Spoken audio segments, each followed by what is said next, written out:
Hello, my name is Jeff Cole, and I'm a Battalion Chief here with the Mountain View Fire Department. Today, going to give you a walk around of one of our 7 new Pierce Enforcer engines. We staff 7 companies on a daily basis, so 5 engine companies, a truck company, and a rescue company. We have adopted a practice going back decades that when we buy new fire apparatus, we buy all new fire apparatus, and then we surplus our old vehicles. Okay, so this is a 2025 Enforcer chassis.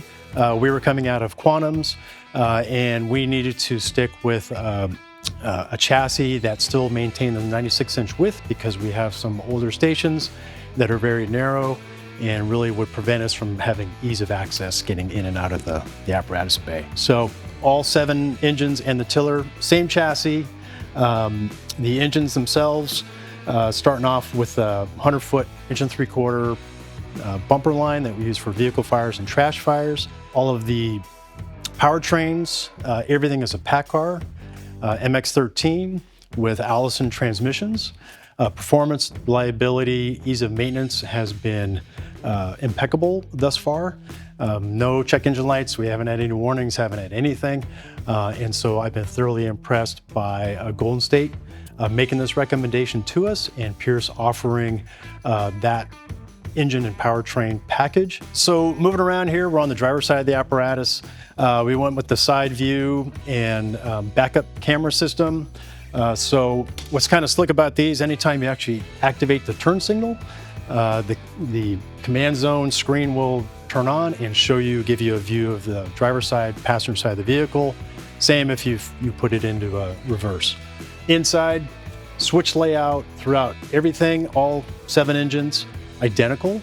So we went with an extended height cabs, which we've never had before.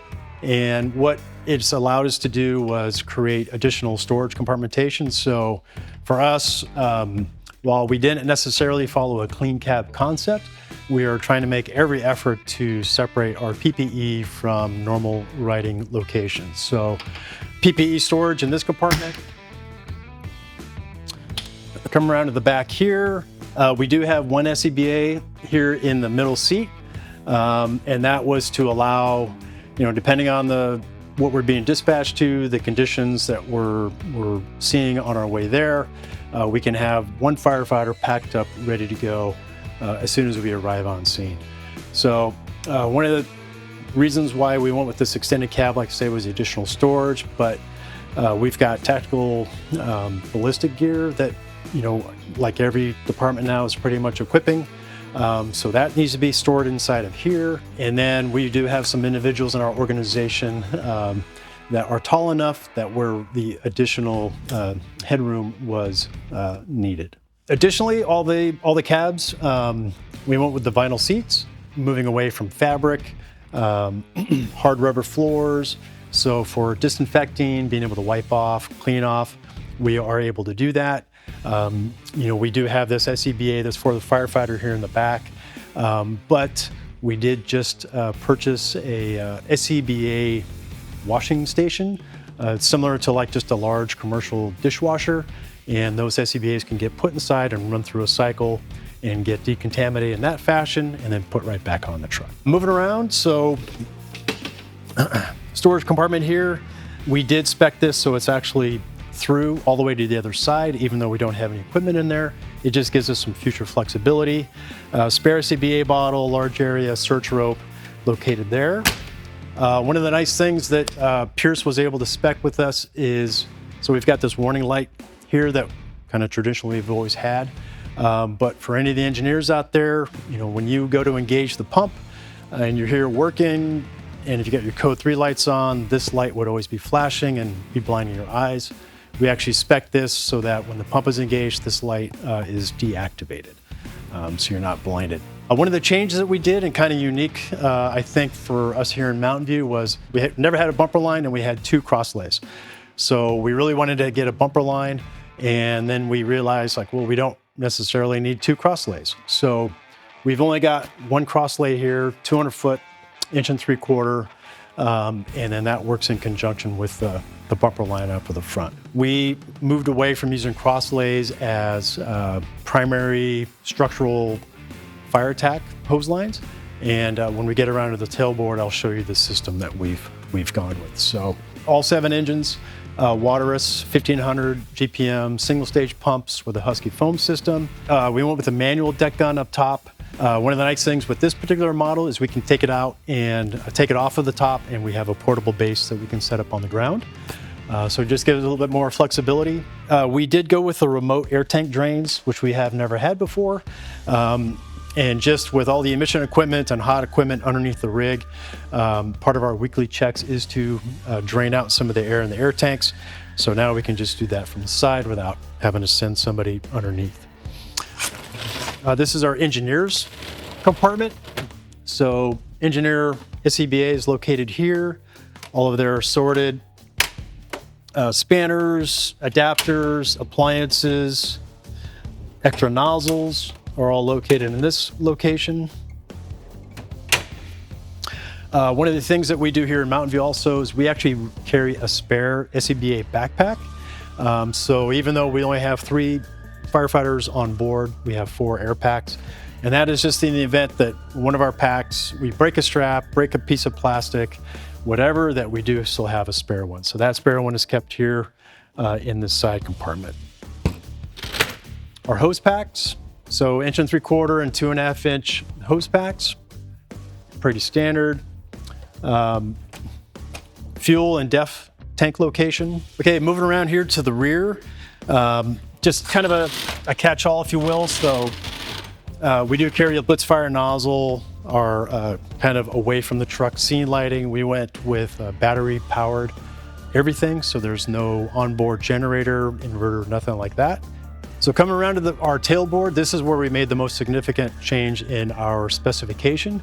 So we have an air ride rear suspension. We included a dump valve with that. So from this normal road position here, when we activate the dump valve, this will drop down 6 inches. And so the height of our hose bed for me comes down about here. And then what we've done is we have these 2 dischargers off of the back. And then we went with a dead loads attack bundles here at the rear.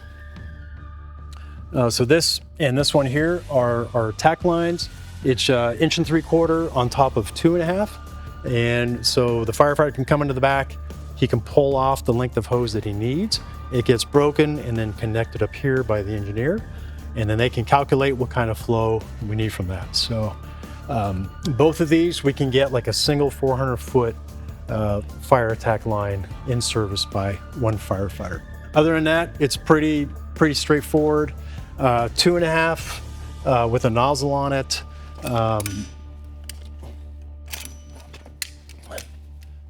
Carry 800 feet of 5-inch large diameter hose supply. And then up top here, we've got 3-inch supply hose that we can use to either pump our aerial ladder truck or water supply from another engine, whatever it may be. These receivers here are for our wildland hooks. We saw this idea from the city of Napa. They had done that on one of their builds. And it's really nice because they don't stick out. They're ground level, we don't have to reach. And then we've got the hooks up in the top compartment that then we can install when we need to. Compartment here, this is just kind of another catch-all, if you will. So we do have a hydrant tool bag. We carry collapsible cones for roadway safety, rope bag. And then this space here is we do have Lucas devices that we purchased, but they're only on our front line apparatus, and this happens to be a reserved piece. So that's why there's not a Lucas device on here. We purchased 7 engines, but we only have 5 frontline and 2 reserve. So as we send apparatus into the shop for maintenance, repair, whatever, if we have an engine that's been deployed on wildland fire as part of a strike team, we can just easily interchange the numbers of that apparatus. So that's why we have a signed kit. This particular engine being 152 is a reserve. Our frontline engine would be 52. And if we have to put that rig in service, we can just change out the hose bed covers. Up top here we have these two compartments. Again, we saw this off of another agency, and there's always a challenge about, well, where do you put your long handle tools? So things such as brooms. We have a city water key that's 5 feet long, so a firefighter can come up, reach in, grab the tool that they need out of the back instead of having to climb all the way up to the top of the engine. So the one over here has our wildland tools. So again, the idea is they can just come in here and reach and grab that and not have to find someplace else on the truck to put them. Standard ladder and tool complement here in the back. 24 extension ladder, 14-foot roof, 2 hooks up top, and an attic ladder. And then one of the nice things with that suspension drop I mentioned earlier, here in the tunnels, that you can, for some of the other firefighters, they can lower that truck down to make it a little more easier to get the ladders in and out. So moving around to the officer side of the truck, we went curbside with all of our medical gear. So we run all ALS companies. That includes the truck and our rescue company. So either the engineer or the firefighter will be a paramedic. And this amount of space in this compartment has allowed us to put everything that's required by the county in here, including narcotics with the med vault that we had installed in that position. Moving around, so we've got, this normally carries a spare SCBA cylinder, spare O2 tank, and a water extinguisher. So moving over the axle, this is our forcible entry compartment.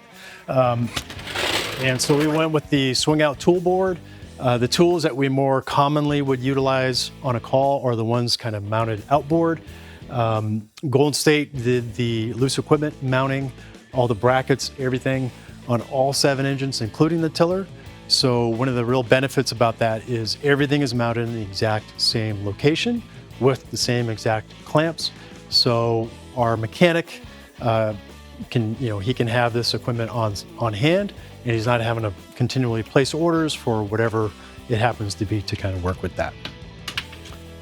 And then coming around, once it gets opened all the way, we carry these reach-it tools for our lockout situations, and then just some of the more less commonly used tools on the fire ground. Moving around, normally this is a reserve piece, but normally there'd be spare SCBA cylinders located in this compartment. That's why they're not there. So this is the officer's compartment. So the officer's SCBA, we had Golden State mounted tick bracket here that's powered, a hook. They can put their coat, helmet, whatever they kind of want to put in here, they can. And then we moved away from toolboxes, and now we just have kind of tool bags and tool rolls. So rather than trying to carry, a 40 or 50 pound tool bag into the scene, we have these tool rolls that are kind of more broken out by specialty, and you're just bringing in really what you need instead of everything. Okay, passenger side pump panel. We do have a booster line on there that's 100 feet of 3/4 inch hard line, used strictly for some overhaul, on-scene cleanup, decon of personnel. Large diameter discharge. We're probably one of the last agencies around that's never had one of these on before. And we would just pump 2.5 or 3 inch hose for our master streams, aerial ladder tower, things of that sort. So this is new for us and has worked out pretty well so far. 25 feet side suction hose that's on both sides of the truck. So our standard operating procedure is for the engine to kind of catch their own hydrant. Engineer would make this connection, firefighter pull those hose lines off the back, and then brake, and then we're kind of ready to go.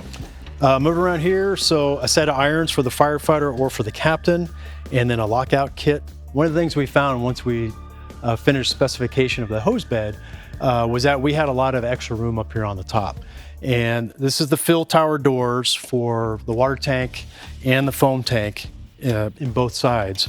But what we saw from another agency was they actually put hatch compartments here on the top. So What this allows us is, for whatever comes up in the future, additional needs, additional tools and equipment that we need to obtain for our strike team deployments across the state.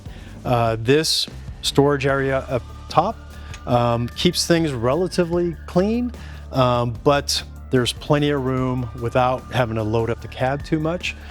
So it's safer, more efficient, and just gives us a lot of possibilities. Just additional PPE storage for the officer. Again, it's just flexibility. We don't have hard and fast rules about what goes where and things of that sort, but we wanted to give them options. So however that individual wants to tailor it for the day, they have that option. So with Golden State's assistance, we were actually able to spec this identical map box that we had used on our previous fleet. One of the benefits about using kind of the same builder is that they still have the records from every project that you've ever done. So that map box fit the maps that we use in the binders, and so being able to just spec that right out of the gate just made that process one less thing that we had to worry about. Custom plate across the top, Key Secure, was installed by Pierce back at the factory. Portable radio chargers installed by Pierce back at the factory. So some of the custom touches that we put on our fleet of engines, we went with the bells. We experienced 2 recent deaths from line of duty death cancer, and we've been able to pay honor to those 2 individuals with an engraving on the bells for that apparatus that's assigned to the station where they used to work. Well, thanks for taking the little tour with me around one of our new Pierce Enforcer engines. I'd like to give a big thanks and shout out to Golden State Fire Apparatus, specifically Dave Klotzine for his assistance with the specification, build, and inspection process of all 7 units plus the tiller, and our upcoming heavy rescue vehicle.